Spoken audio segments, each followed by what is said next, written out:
do today. We're gonna learn and play, sing a song and pray. That's right. God really loves us.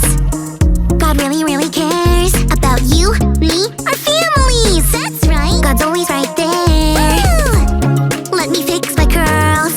You've tuned into Callie's world. That's right, boys and girls. Welcome to Callie's world. Hey friends, so good to be with you again. Hanging with you makes me happy. And watching us get along makes God happy. In fact, being with you makes God so happy that, well, you should be happy. Speaking of things that make me happy, I saw the coolest movie. It was about a girl and a, ready for this, dragon. But it was a good dragon. In fact, a really good dragon. And the girl and the dragon became good friends. That made me wonder. Do you ever wonder? That's like stopping and just thinking about something for a moment. Anyway, it made me wonder what it would be like to have my own pet wild creature. It wouldn't have to even be a dragon. It could be a tiger, or a bear, or a lion. Oh, a lion! The king of the jungle. Whoa! I wonder, could I be a lion's leader? What would it be like to give commands to a lion? Okay, lion. Sit. Sit, lion. Okay, lion. Stay. Stay, lion. Lion! Don't eat that. No! Don't eat that. Lion? Okay, maybe. Go ahead and eat the remote. We'll just watch this one channel, I guess. Leading a lion would not be easy. Leading anything or anyone would not be easy. I need to wonder about this more while we check out our Bible story. It's time for today's Bible story. It comes from the book of Exodus, chapter 2. This story is about a guy named Moses. At the time Moses was born, the people of Israel, also known as the Israelites, were treated very poorly in the land of Egypt. The king of Egypt, Pharaoh, made a terrible law that all Israelite baby boys, like Moses, had to be thrown into the Nile River. But Moses' mom was really brave and really smart.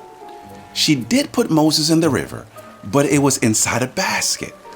Moses floated right into the arms of the king of Egypt's daughter, and she raised Moses like he was her own son. But Moses always knew where he came from.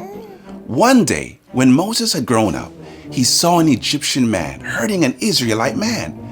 Moses got mad and killed the Egyptian. Because of this, he had to run away to a place called Midian.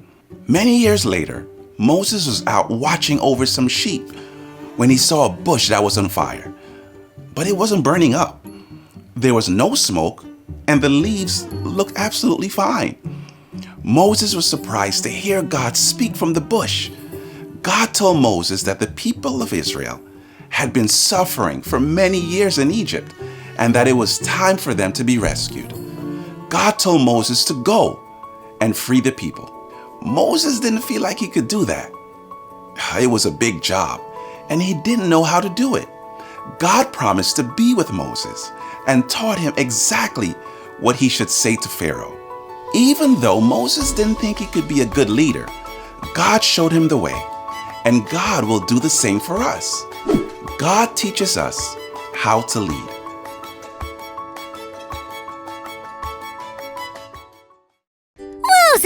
Moses did not seem like the right guy to lead, but God taught him how. That was a super big job to do. Can you imagine? He had to lead a whole huge group of people, and he had to take them away from a dude who didn't want to let them go. That would take some serious leader skills. Kind of like leading a lion. Hey, I wonder, if God can teach Moses to lead the Israelites, then maybe God can teach me how to lead a lion. Okay, lion, sit. Now, stay. Good. Now, lion, grab the remote and put on some cartoons. Leading a lion would be fun, but that's just pretend. Sometimes, in real life when I'm with my friends, I do get nervous about leading. I think things like Moses thought. Why would they listen to me? Do you ever feel that way? It's okay to feel that way. But we can remember that when it comes time for us to lead, God will teach us how. He can lean on God as God leads us into leading. God teaches us how to lead.